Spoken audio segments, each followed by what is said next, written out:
Hello, and welcome to this quiet space. There is no need to focus too intently on my words. Let them simply be a gentle current in the background of your mind. Tonight, we are not going anywhere quickly.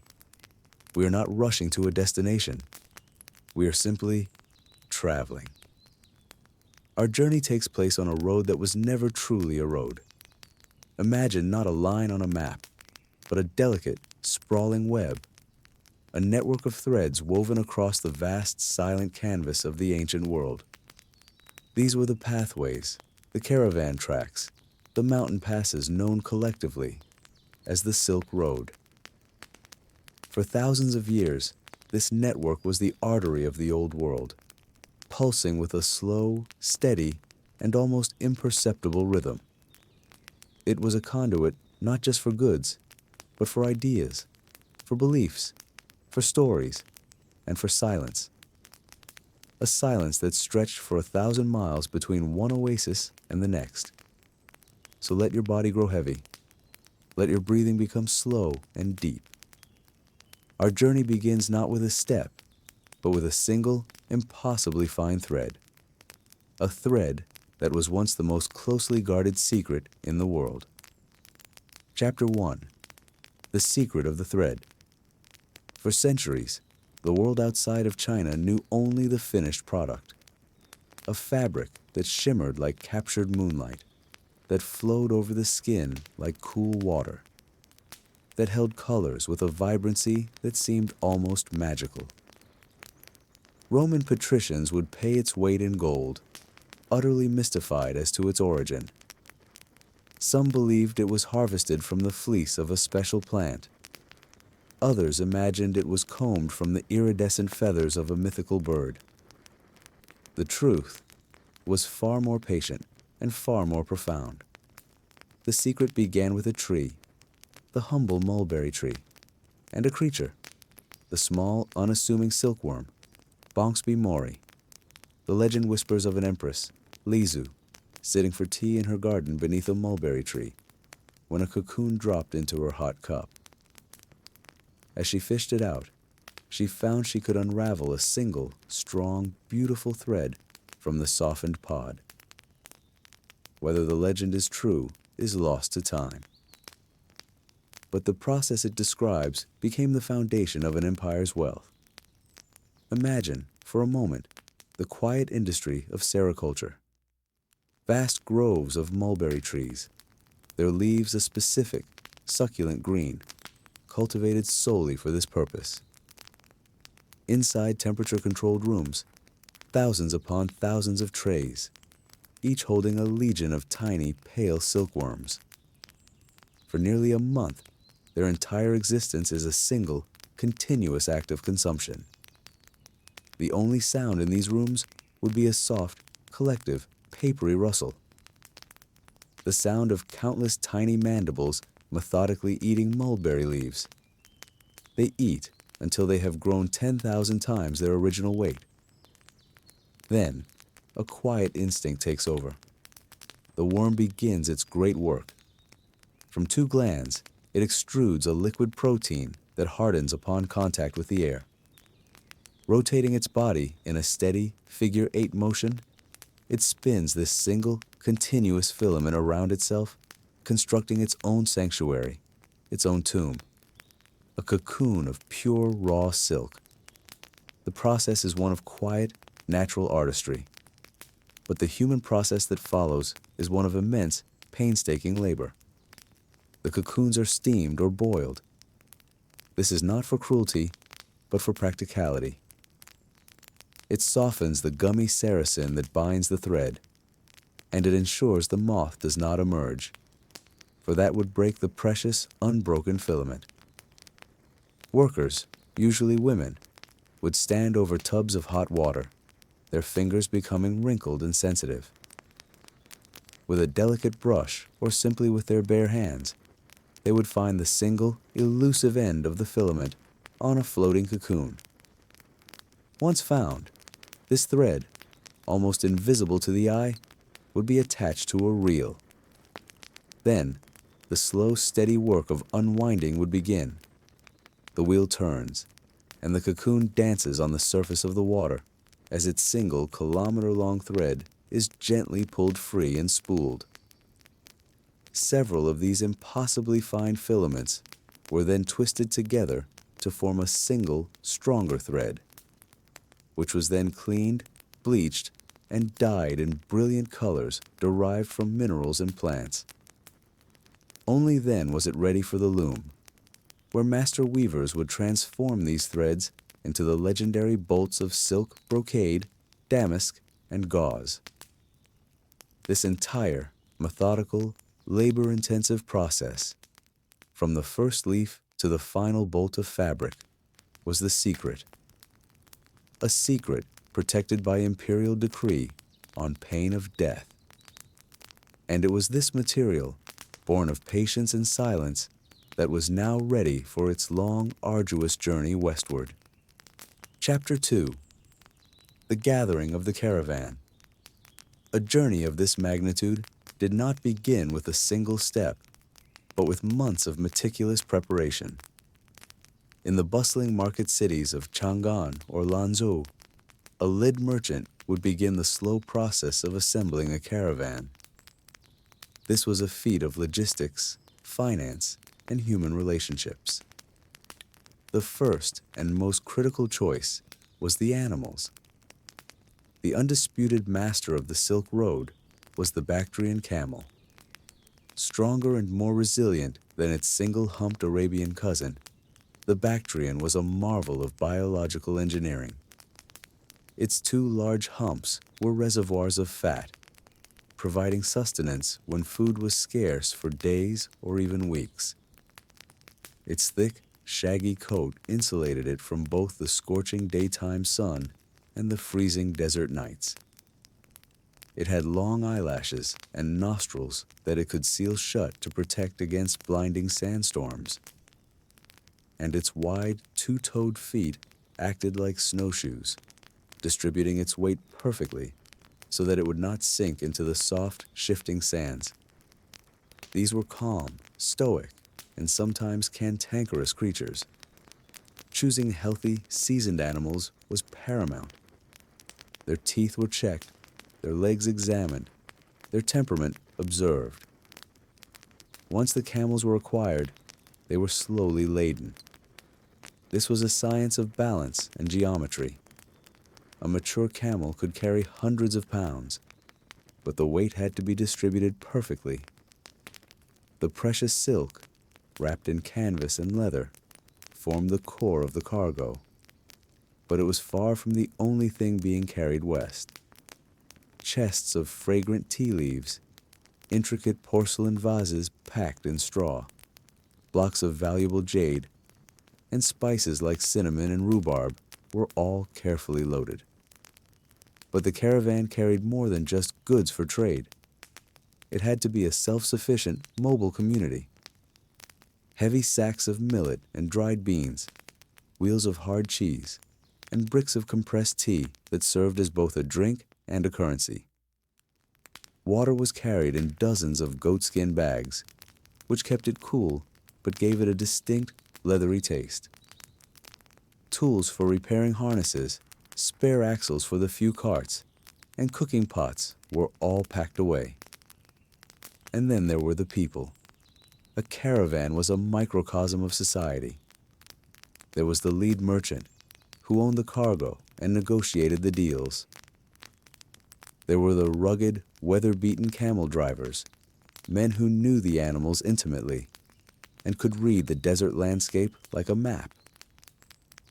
There were hired guards, often mercenaries from nomadic tribes, their faces stern, their eyes constantly scanning the horizon.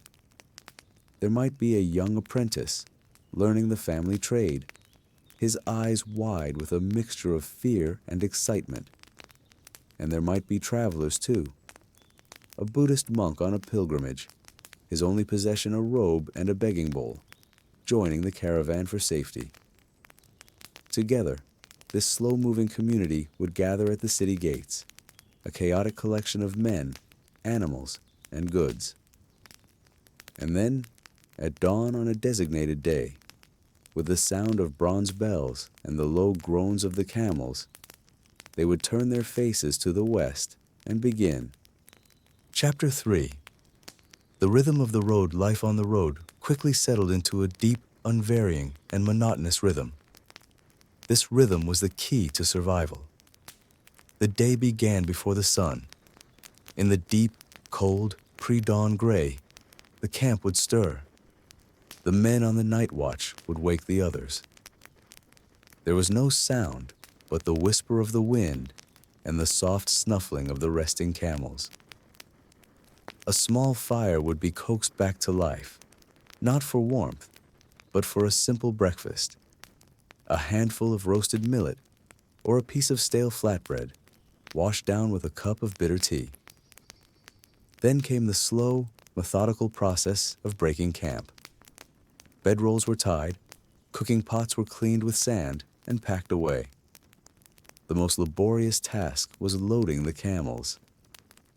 The animals, having rested on their knees all night, would groan and complain as the heavy packs were once again hoisted and strapped to their backs.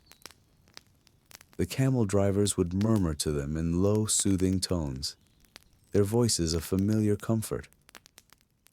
By the time the first rays of sunlight crested the horizon, painting the vast landscape in pale shades of orange and pink, the caravan would be moving. A long serpentine line of brown and gray against the empty earth. The march itself was a study in slowness. The pace was a steady, plodding 2 to 3 miles per hour. For hours on end, the only sounds were the soft, rhythmic thud of thousands of padded feet on the earth, the creak of leather harnesses, the gentle clanging of a bell, and the ever-present sigh of the wind. The men often walked beside their camels rather than riding, to conserve the animals' energy. They would wrap their faces in cloth to protect from the sun and dust, their eyes narrowed against the glare. Conversation was sparse. There was little energy to waste on idle chatter. The men would fall into their own private worlds, lost in thought, or simply maintaining a state of walking meditation. The sheer scale of the landscape dwarfed any human concern. Day after day, the horizon would look exactly the same. Around noon, when the sun was at its most unforgiving, the caravan would halt. A simple, cold lunch was eaten in whatever sliver of shade could be found. The camels would be allowed to rest, but were often not unloaded, to save time and effort. This was a short, functional stop. The afternoon march was often the hardest, under the full heat of the sun. Mirages would shimmer on the horizon, creating illusions of water or distant cities that would dissolve upon approach. As the sun began to dip towards the western horizon, the lead driver would look for a suitable place to make camp, a place with some scrub brush for fodder, if possible, and some protection from the wind. The process of setting up camp was the reverse of the morning's ritual. The camels would be commanded to kneel, their groans now of relief. The heavy packs were removed. While some men tended to the animals, checking their feet and backs for sores, others would start a fire and prepare the evening meal. This was the main meal of the day, usually a simple thick stew of millet and dried vegetables, perhaps with a rare piece of dried meat. As darkness fell, a profound silence would descend upon the camp. The sky, unpolluted by any light, would erupt with a brilliant carpet of stars, more than any city dweller could ever imagine. The men would sit by the fire, sipping tea, their faces illuminated by the flickering flames. Here, stories might be told in low voices, or a simple tune might be played on a rustic flute. But often, they would just sit in shared, comfortable silence. Watches were set for the night, and one by one, The men would wrap themselves in their wool cloaks or bedrolls and fall into an exhausted sleep, ready to repeat the exact same rhythm the very next day. This was life on the Silk Road. Not an adventure, but a slow, patient, and relentless routine. Chapter 4. The Sanctuaries of Green. After weeks, sometimes months, in the desolate emptiness of the desert or the harsh terrain of the mountains, a new sight would appear on the horizon. It would start as a dark line, a smudge of deep green against the endless yellow and brown. This was the sign of an oasis, a sanctuary of life, built on the impossible promise of water. The approach to an oasis town like Samarkand, Bukhara, or Kashgar was a slow return to the world. The air would begin to feel different, heavier with a faint humidity. The smell of dust would be replaced by the scent of damp earth, vegetation, and wood smoke. The silence would be broken by the distant sound of a barking dog, the braying of a donkey, or the murmur of human voices.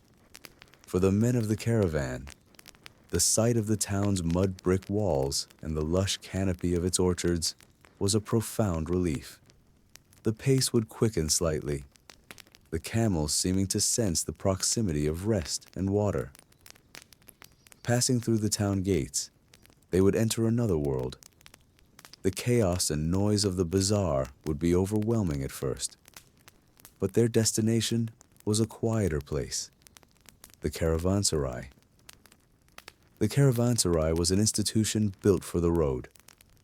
It was typically a large rectangular building with high walls and a single fortified gate for security. Inside was a vast open courtyard. Around the courtyard was a covered arcade where the goods could be unloaded and stored, safe from the elements. Stables and troughs for the animals lined one side. And on the upper floor, or set back from the main courtyard, were dozens of small, simple cell-like rooms for the merchants and travelers to rest. Here, in this haven, the rhythm of the road was broken. The camels were freed of their burdens, allowed to drink their fill from stone troughs, and given fresh fodder. The men would wash away weeks of dust and grime. They would eat fresh food, bread, fruit, and roasted meat, a luxury beyond imagination just a day before. They would sleep on a proper mat under a solid roof. The caravanserai was more than an inn. It was the information hub of the ancient world. In the evenings, sitting in the courtyard, a merchant from China could learn about political unrest in Persia from a traveler heading east. He could hear about new markets for his goods, or which mountain passes were blocked by snow.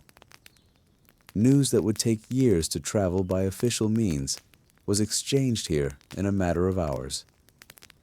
Beyond the walls of the caravanserai lay the bazaar. Here, the merchant would finally conduct his business. He would not sell all his silk here. Instead, he would trade a portion of it for goods to carry further west, or for local currency and supplies. He might trade his porcelain for brilliant blue glassware from the Roman Empire, which had been traveling east along the same route. He would trade his spices for strong wool carpets from Persia, or for raw metals, horses, and wine. The oasis was a place of exchange, a point of metabolic transfer on the long artery of the road. And it was a place of cultural exchange. The Buddhist monk, traveling with the caravan, might find a monastery here, where he could study with monks from a different tradition. The artistic style of a Chinese scroll painting might influence a local potter. The melodies played on a Sogdian lute might be picked up by a passing musician. This slow, silent, and often unconscious transfer of ideas, faiths, technologies, and art was perhaps the most enduring legacy of the Silk Road. It all happened here, in these small, vital sanctuaries of green. And then, after a week, or perhaps a month of rest and trade, the merchant would begin the process again. He would gather new supplies, repair his equipment, and load his camels with a new assortment of goods. And once more, his caravan would pass through the city gates, leaving the sanctuary of green behind, and venture back into the great, silent lands to continue the endless journey. Conclusion: echoes on the sand. The journey continues, but ours is coming to a close. For century after century, this rhythm persisted. The slow pulse of the caravans, the patient exchange in the oases, the silent transfer of culture across continents. The threads of silk were interwoven with the threads of human history, creating a tapestry richer than any single empire. Eventually, the world changed. The sea routes became faster and safer. Empires rose and fell, sometimes cutting the ancient paths. The web of threads began to fray. The great caravans dwindled, and the once bustling caravanserais fell silent, their mud brick walls slowly crumbling back into the desert from which they came. The Silk Road, as a living entity, faded into memory. What remains now are echoes on the sand, the ruins of a forgotten outpost, the faint traces of a path over a mountain pass, the genetics of a blue-eyed villager in western China, the Buddhist art in the caves of Dunhuang, showing influences from Greece and India. The road itself is gone, but the connections it forged became permanent. The world it created is the world we still inhabit today. So now, let the journey fade. Let the image of the last camel disappear over the distant dune. All that is left is the vast, quiet landscape, the whisper of the wind over the sand, the profound and peaceful silence of a world that has gone to sleep. And now, you can go to sleep too. Rest well